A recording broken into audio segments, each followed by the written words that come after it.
Hello students, how are you all? This is your social science class and myself, your social science teacher, Mr. Shivam Dhiman. This video is for class 7th and in this video I will explain you the chapter 6 of history, towns, traders and craftsmen. As we all know that the human beings were living as hunter and gatherers in the earliest times. हम सब जानते हैं कि आदि मानव या हमारे जो पूर्वज थे वो कई साल जो हमारे अर्ली ह्यूमंस थे वो हंटर गैदरर्स के फॉर्म में रहा करते थे, शिकारी या चरवाहों के रूप में. First they learned to cultivate and domesticate animals such as cattle, sheep and dogs. तो या तो उन्होंने शिकार करना सीखा, ठीक है, या पशुपालन किया या खेती की अपना आजीविका चलाने के लिए. There were many human beings who followed many occupations to run their livelihood, and ultimately when they got prosperous they settled in villages, in community, and these villages developed into towns, and as towns flourished humans produced more than they required. Surplus led to the beginning of trade.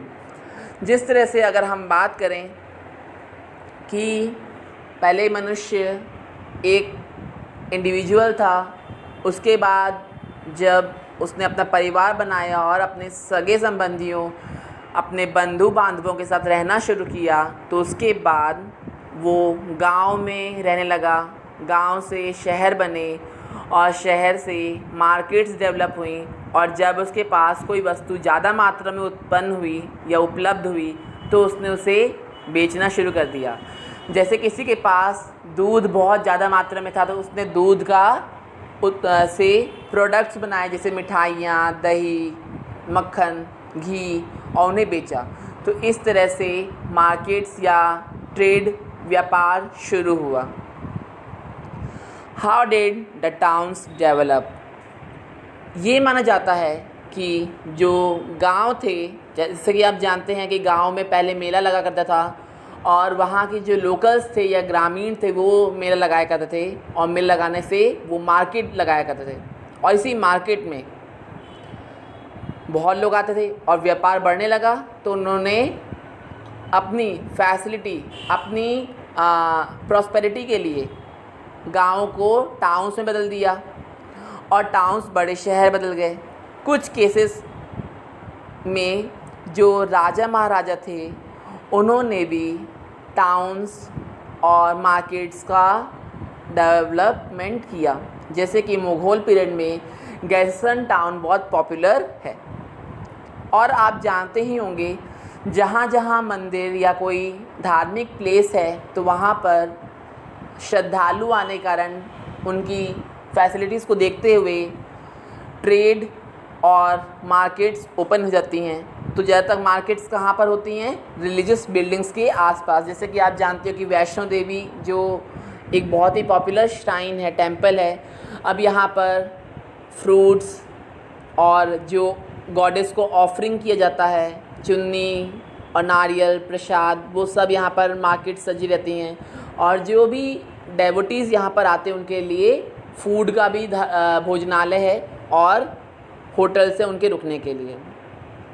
तो इस तरह से towns और markets और places develop होते हैं जो बड़े शहर बन जाते हैं. Administrative centres. As we see today, capital towns in the past too were primarily the chief towns where the administrative machinery, rulers, ministers, officials, judges would be based. The Vedic age did not see much urban development as it was based on village economies. तो हम जानते ही हैं कि जो chief towns या बड़े बड़े जो मुख्य कस्बे थे या शहर थे उसको चलाने में बड़े बड़े राजा महाराजाओं का भी हाथ था. जैसे कि अकबर के द्वारा मीना बाज़ार जो चलता था वो बहुत फेमस था, है ना। वैदिक काल में किसी भी प्रकार का इस तरह से व्यापार या शहरीकरण नहीं देखा गया था, क्योंकि उसमें ज़्यादातर ग्रामीण जीवन ही, सादा जीवन, उच्च विचार ही फॉलो अप किया जाता था, और जो बाज़ार लगे थे वो बहुत ही लो लेवल के थे। जिस तरह से लोगों ने आयरन का यूज़ करना बहुत ज़्यादा इस्तेमाल किया, तो अर्बनाइजेशन प्रोसेस भी जड़ें पकड़ने लगा। It witness the rise of 16 mahajanapada और the large territorial kingdoms in 6th century before Christ. तो जिस तरह से 16 महाजनपदों का निर्माण हुआ, जिसमें आपके अंग है, राजगृह है, Kaushambi, Ujjain, Vaishali important capital towns थे प्राचीन भारत के, जो कि 6वीं शताब्दी में हुआ। कन्नौज इसी तरह से एक मुख्य कैपिटल टाउन है, जहाँ के लोगों ने या जहाँ की भूमि ने ट्रीपार्टाइट स्ट्रगल देखा। 3 देश के 3 भूमि के राजा या 3 महानगरों के राजा ने युद्ध लड़ा था अपनी साम्राज्य को बढ़ाने के लिए। तो वो कौन से थे? पाला, प्रतिहारा और राष्ट्रकूटा। इसे ही ट्रीपार्टाइट स्ट्रगल कहा जाता है। और 8वीं शताब्दी में जो राजपूत थे वो पावरफुल रूलर्स के फॉर्म में इमर्ज हुए, और इन्होंने दिल्ली, अजमेर, महोबा और धार को अपनी राजधानी नगरी बनाया। साउथ में कांची, तंजावर, जिसे तंजौर भी कहते हैं, मलखेड़, मदुरई और देवागिरी राजधानी कस्बे के रूप में उभरे। और सल्तनत पीरियड में जब मुग़लों का हमारे भारत पर कब्जा था, उस समय दिल्ली मेजर पावरफुल सिटी के रूप में उभरा। और दिल्ली के अलावा मुग़लों ने आगरा और फतेहपुर सीकरी को भी अपनी राजधानी नगरी बनाया। Temples, towns and pilgrimage centres. Temples यानी मंदिर, टाउन्स कस्बे, और पिलग्रिमेज सेंटर मीन्स दार्शनिक स्थल या जो आपके मतलब आपके रिलीजियस श्राइन्स है, धार्मिक स्थल हैं, पिलग्रिमेज सेंटर्स उन्हें कहते हैं। ठीक है। The temple authorities often received royal grants of land in which they could collect taxes without paying any taxes themselves. They also received huge donations from devotees, especially rulers, nobles, and wealthy merchants. Thus, many temples, like the Somnath temple in Kathiawar, became storehouses of wealth. तो temple authorities जो थे वो राजाओं महाराजाओं के द्वारा land grants भी, मतलब उनको दान में जो ज़मीन भूमि दे दी जाती थी, और इससे क्या होता था कि वो बिना किसी टैक्स को पे किए क्या पाप लेते थे? टैक्स, बिना किसी टैक्स को दिए हुए फ़ायदे पाते थे, मुनाफा पाते थे। और उसी के साथ साथ जो भक्त होते थे वो उन्हें ह्यूज डोनेशंस, बहुत ज़्यादा चढ़ावा भी चढ़ाते थे, जिसमें से रूलर्स, नोबल्स और वेल्दी मर्चेंट्स भी थे। Thus many temples like the Somnath temple in Kathiawar became storehouses of wealth. तो इसी तरह इसका एक जीता जागता उदाहरण है सोमनाथ टेम्पल, जिस पर महमूद ऑफ गजनी ने क्या किया था? बहुत बार आक्रमण किया। औरंगज़ेब ने भी इसको लूटा, जिसके कई सोने और मतलब खजानों का स्थल था, जहाँ पर खजाने रखे हुए थे वो सब लूट ले गया, मूर्तियाँ चुरा ले गया। This wealth was used for performing elaborate rituals, organizing fairs and festivals, setting up banks and promoting trade. तो इस धन का इस्तेमाल पूजा के रिचुअल्स को परफॉर्म करने के लिए, या कोई मेला या त्यौहार मनाने के लिए, या बैंक मतलब एक तरह से व्यापार चलाने के लिए भी होता था। मंदिर समिति अकाल पड़ने पर सहायता भी करती थी। जिस समय आप देख ही सकते हो कि कोरोना काल में कई मंदिरों ने दान भी किया है ना, और राष्ट्र के मतलब निर्माण में, मतलब राष्ट्र को एक सहायता भी प्रदान की है। Large number of merchants, craftsman and other professionals settle in the areas around the temples. तो मंदिरों के आसपास कई व्यापारी, शिल्पकार और कई जो उद्योग चलाने वाले व्यक्ति वहाँ रहने लगे ताकि वो अपना आजीविका चला पाएँ। कुछ जैसे कि माली हो गए, या आपके प्रसाद बनाने वाले, या वस्त्र जो भगवान को अर्पित की जाने, या इत्र या नैवेद्य सुगंधियाँ जो भगवान को चढ़ती हैं, या जैसे कि मस्जिदों में आपका चादर चढ़ती है फूलों की, तो वो सब जो था उसके दुकानें, छोटे छोटे ऑक्यूपेशंस या छोटे छोटे व्यवसाय खुल गए। इस तरह से जो लोगों की नीड्स और लोगों का आजीविका लाइवलीहुड चलने लगी और टेम्पल टाउन्स डेवलप हुए। सोमनाथ काठियावाड़, कांचीपुरम तंजावुर, गंगईकोंडा चोलापुरम तमिलनाडु में, विदिशा मध्य प्रदेश में, तिरुपति आंध्र प्रदेश में इम्पॉर्टेंट टेम्पल टाउन्स थे मध्यकालीन युग के। इन्हीं में से कुछ टाउन्स कांची और तंजावुर ऐसे कैपिटल्स थे जहाँ के वहाँ के मूल निवासी राजाओं ने मंदिर बनवाए, जिनमें से आपका Rajarajeshwara temple, Lingaraj temple famous है, मीनाक्षी अम्मन टेम्पल। तो साउथ के टेम्पल्स कैसे होते हैं कि उनके शिखरों पर या गुंबद पर देवी देवता अंकित होते हैं, है ना। और इस तरह से इनकी पॉपुलैरिटी बढ़ती गई और ये रीज़न्स था कि ये टाउन्स बहुत पॉपुलर भी हुए और यहाँ पर समृद्ध भी हुए, और उसके साथ साथ मूर्तियाँ भी बनती थीं ब्रास, कॉपर, गोल्ड, सिल्वर की।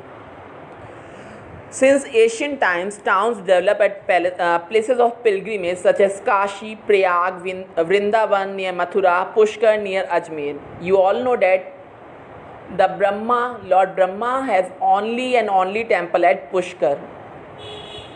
तो पिलग्रिमेज सेंटर जैसे कि आपके क्या कहते हैं, आपके दार्शनिक या धार्मिक स्थल जिन्हें कह सकते हैं, है ना, उसमें काशी, प्रयाग, वृंदावन, पुष्कर आ जाते हैं। और अजमेर में फेमस सूफी सेंट की श्राइन है जिसे हाजी अली दरगाह और ख्वाजा मुइनुद्दीन चिश्ती के नाम से, मतलब ख्वाजा मुइनुद्दीन चिश्ती के नाम से जाना जाता है, जो कि मुस्लिम्स की पॉपुलर श्राइन है, दरगाह है। हाजी अली दरगाह, ख्वाजा मुइनुद्दीन चिश्ती ऐसी श्राइन्स हैं जो मुस्लिम पीपल्स के द्वारा विज़िट की जाती है साल भर। और जो आपके सिख हैं, मतलब जो पंजाबी लोग हैं, उनका फेमस श्राइन है हरमंदिर साहिब, जिसे गोल्डन टेम्पल भी कहते हैं, और ये अमृतसर के शहर में है। Commercial towns are those towns which are run for the commercial purposes. Centers of trade. Busy urban centers, Kumbakonam in Tamil Nadu. These are the centers of trade where urban people come for trade and for the wholesale market, जिसे हम local भाषा में मंडी बोल सकते हैं, या हाट या बाज़ार लगा करते थे, या मेला लगते थे, जिसमें जो बड़े बड़े उद्योगपति या व्यवसायी होते थे वो अपना सामान बेचा करते थे, जिसमें ओढ़नी, लहंगा चोली या पगड़ियाँ और आपकी जो मिठाइयाँ हैं वो सब बिका करती थी। खिलौने लकड़ी के, या आपका शतरंज, पासे, है ना, ये सब बिका करता था। और इसी के साथ साथ कुछ अन्य चीज़ें जिसमें मसाले, सैफ़रन जिसे केसर बोलते हैं, नमक, मसाले, घोड़े और कैटल। पुष्कर फेयर कैटल के लिए ही फेमस है। सूरज कुंड मेला हैंडीक्राफ्ट्स के लिए। तो इनको चलाने के लिए टैक्स भी देना पड़ता था, जो समंता या ज़मींदार या रिलीजियस अथॉरिटीज़ को मर्चेंट्स पे करते थे। सोनपुर मेला और पुष्कर का मेला इन्हीं में से पॉपुलर है। मुग़ल एम्परर जहांगीर और उसके वंशजों ने यूरोपियन ट्रेडर्स जो थे उनको अलाउ किया कि वो यहाँ पर व्यापार कर सकते हैं, और यूरोपियन ट्रेडर्स ने यहाँ पर सूरत, बॉम्बे, पुडुचेरी, मद्रास, मछलीपट्टनम, जिसे मछलीपट्टनम भी कहा जाता है, क्योंकि इसकी जो एंट्री थी उसको मछली की आंखों से सजाया गया था, इसलिए मछलीपट्टनम इसको नाम दिया गया। एंड कैलकाटा। 17वीं शताब्दी के एंड तक ये जो टाउन्स थे वो बिजी टाउन्स के फॉर्म में डेवलप हो गए, और यहाँ मेन इम्पॉर्टेंट आइटम जो था वो खरीदा जाता था यूरोपियन ट्रेडर्स के द्वारा, वो था इंडियन क्लॉथ, क्योंकि इसकी फाइन टेक्सचर, प्रिंटिंग बहुत ही ज़्यादा फेमस थी, और कढ़ाई जिसे वीविंग वर्क भी कहा जाता है। Centres of craft, craft mean शिल्पकारी या मूर्तिकार जो उसमें वर्क शो करते हैं वो है क्राफ्ट। इसमें आपके आ गए पटन, बुरहानपुर, काशी, ढाका, देवागिरी, कांची, जहाँ कपड़ों का उत्पादन यानी बनारस की साड़ियाँ तो सभी को पता होगी, है ना, फेमस थी। Agra was famous for woven carpets. Chola kingdom में ब्रॉन्ज के स्कल्पचर्स बहुत फेमस है, जिसमें नटराज जो एक शिव का नृत्य करता हुआ रूप है, जो चोला पीरियड में बहुत फेमस था, वो बनाया जाता था। इसके लिए पहले क्ले को एक शेप दिया जाता था और उसको पका दिया जाता था। जब वो पक जाने पर हार्ड हो जाता था, उसमें पिघला हुआ मेटल डाल दिया जाता था, उसको ठंडा किया जाता था। ठंडा होने के बाद उस सांचे को से मूर्ति निकाली जाती थी और उसको क्लीन अप करके, साफ़ करके प्रेजेंट किया जाता था पॉलिशिंग के बाद। पोर्ट्स यानी वो ट्रेड रीजन्स जो समुद्र के किनारे बसे हुए हों, जैसे कि south east Asia, west Asia, China, Europe, जहाँ मेजर सी ट्रेड चला करता था, और ये सी ट्रेड मेजर कंट्रीज़ को, मेजर देशों को कनेक्ट करता था आपस में।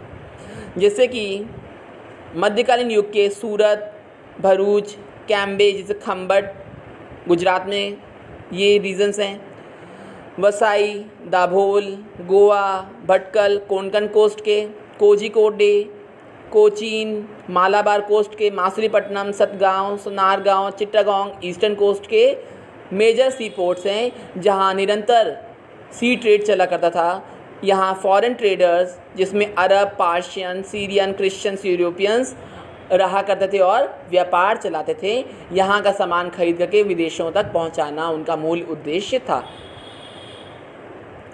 ट्रेडर्स एंड क्राफ्ट्समैन, व्यापारी और क्राफ्ट्स पर्सन यानी कि आपके जो शिल्पकार हैं या जो कलाकार हैं, कलाकृतियाँ बनाते हैं। Trading communities, these communities were central to the medieval economy because trade promoted crafts, urban growth and building activities. As you all know that Raja Ravi Verma, who is an Indian painter and was famous for his beautiful portraits and paintings, तो जो European traders थे इनको भी paintings का बहुत शौक़ था, तो ये यहाँ के हॉकर्स से या मेजर जो पर्सन्स थे उनसे सामान खरीद करके विदेशों में महंगे दामों पर बेचते, तो अपना भी प्रॉफिट करते थे, साथ ही साथ इंडियन इकोनॉमी को भी सपोर्ट कर रहे थे। नगर श्रेष्ठीज बड़े और इन्फ्लुएंशियल मर्चेंट्स थे जो कि ट्रेड में पार्टिसिपेट करते थे इंडियन किंगडम्स और फॉरेन किंगडम्स के फॉरेन ट्रेडर्स के बीच में। इनमें कुछ बिग मर्चेंट्स थे जिसमें क्षेत्रीज जिन्हें श्रेष्ठी कहा जाता संस्कृत में, खत्रीज पंजाबी, बोराज गुजरात के जो कि मुस्लिम थे ज़्यादातर, बनिया नॉर्दर्न और वेस्टर्न इंडिया के, कुछ बनिया ओसवाल्स, ओसई, मारवाड़ राजस्थान रीजन से बिलोंग करते थे। बंजारास जो थे ये क्या ट्रेड करते थे? फूड स्टफ़ जैसे चावल, आटा, और पशुपालन करते थे तो मक्खन, दूध, सब्जियां या चीनी बेचा करते थे। और कई चीज़ें ये तो ज़्यादातर पे करते थे as a form of cash peasant से ख़रीद करके। और बंजारास जो थे वो लार्जर प्रोडक्ट्स मार्केट्स में सेल ऑफ करते थे अर्बन सेंटर्स में। और ये एक जगह टिक के नहीं रहते हैं, ये अपने कारवा में या कैरवंस में मूव करते हैं अपनी फैमिलीज़ के साथ और अपने गुड्स या अपनी जो कैटल्स के साथ। तो ज़्यादातर ऑक्सन या कैमल्स पर लोड होते हैं और इनकी एक यात्रा, एक जुलूस, एक तरह का प्रोग्राम सा चलता है, ठीक है, जिसमें 10,000 से ज़्यादा फैमिली मेम्बर्स या कॉलोनीज़ इनकी इन्वॉल्व हो सकती है। मर्चेंट गिल्ड्स, ये मर्चेंट्स एक ही तरह के गुड्स को बेचते हैं जिनमें हर गिल्ड्स जो मतलब एक मर्चेंट का एक ग्रुप होता था जो एक ही सामान को बेच रहा होता था, इसे कहते थे गिल्ड्स। और सभी गिल्ड्स जो थे वो स्ट्रिक्ट रूल्स फॉलो करते थे और ये रिलीजियस बॉडीज़ को टैक्स भी पे करा करते थे या डोनेशंस दिया करते ताकि इनका काम चलता रहे। फॉरेन ट्रेड, इंडिया के जो ट्रेड थे वो वेस्ट एशिया, अफ्रीका और मेडिटेरेनियन कोस्ट से जुड़े हुए थे। और इनमें जो फॉरेन ट्रेड्स, तो मतलब इंडिया ने अपना ट्रेड फॉरेन कंट्रीज़ में भी चलाया जिनमें वेस्ट एशिया, अफ्रीका और मेडिटेरेनियन कोस्ट है और पर्शियन गल्फ भी है। अरब, टर्की, सीरिया, यूरोप के ट्रेडर्स का अच्छा खासा संबंध था इंडियन मर्चेंट्स के साथ, जिनमें बनिया और बोहरा आते हैं। और इटालियन मर्चेंट्स जो थे वो मेडिटेरेनियन ट्रेड को डोमिनेट करते, सबसे ज़्यादा उनका ही दबदबा था। और इसी के साथ साथ वो Indian textiles, spices, Ivory goods, jewelleries, rice, sugar या आयरन को फॉरेन मार्केट्स में बेचा करते थे। India also imported horses, dry fruits, wine from Arabia and central Asia and silk, T and porcelain from China, silk from Persia and silver and tin from south east Asia. तो Ivory जो है, Ivory क्या होता है? हाथी दांत, जिसकी popularity बहुत ही ज़्यादा बाहर में भी है और हमारे कंट्री में भी है। एक्सचेंज ऑफ मनी, जो मनी था वो एक्सचेंज होता था बाय हंडीज़, जो कि लॉन्ग डिस्टेंस के ट्रेड को सेफ़र बनाते थे, मतलब उसको आसान और सुरक्षित बनाते थे। ट्रैवल करने से पहले जो मर्चेंट्स होते थे वो मनी सराफ के पास जमा करवाते थे, जो मनी एक्सचेंज करते थे, मतलब मनी जो पैसा होता था उसको बदल देते थे और उनके बदले उन्हें हंडीज़ मिला करती थी। और इसके साथ वो हंडीज़ को प्रोड्यूस करने के साथ साथ अपना मनी क्या करते थे? पाते थे। Communities of artisans, in medieval India some of the communities of craftsman and artisans were quite prosperous. तो मध्यकालीन युग के कुछ क्राफ्ट्समैन और आर्टिजन्स बहुत ही समृद्ध थे और समृद्ध होने के साथ साथ वो अपना 10वां भाग मंदिरों में डोनेट कर देते करते थे। इसी में पद्मा सलियर आंध्र प्रदेश के थे और ये ऐसे एक्सपर्ट सिल्क वीवर्स थे जो ये माना जाता था कि ये वीवर्स जो थे वो भगवान का, मतलब ऐसा कपड़ा बुनते थे जो किसका होता था? पद्म फाइबर का, मतलब लोटस फाइबर से बिलोंग करता था। अब ये थंजावर और कांचीपुरम में माइग्रेट कर गए और बहुत ही ज़्यादा पॉपुलर हो गए और पॉपुलर होने के साथ साथ प्रॉस्पेरिटी इनकी लाइफ में आई। और इसी तरह साउथ इंडिया के कायकोलर नाम के पावरफुल वीवर ग्रुप था। इन्हीं में पांचाल कम्युनिटी आंध्र प्रदेश की जो थी वो स्टोन मेसन्स, मतलब मेसन क्या होते हैं? जो पत्थरों को जोड़ करके क्या बनाते हैं? घर बनाते हैं या इमारतें बनाते हैं। और इसी में मेटल वर्कर्स भी थे, कॉपर स्मिथ्स थे या ब्लैक स्मिथ्स थे, सिल्वर स्मिथ थे, गोल्ड स्मिथ थे, जो अपनी नंबर्स को इंक्रीज़ कर रहे थे क्योंकि उस समय व्यवसाय बहुत अच्छा था। और व्यवसाय अच्छा था तो ये अपना मतलब भगवान को थैंक करने के लिए वो अपना 10वां भाग या डोनेशंस मंदिर में दिया करते थे। तो अभी हम आपको सिर्फ इतना ही पढ़ा रहे हैं इस चैप्टर में, आगे हम आपका चैप्टर कंटिन्यू करेंगे सेकेंड पीरियड में। Thanks for watching this video. Please like, share and subscribe the video also. Have a nice day student.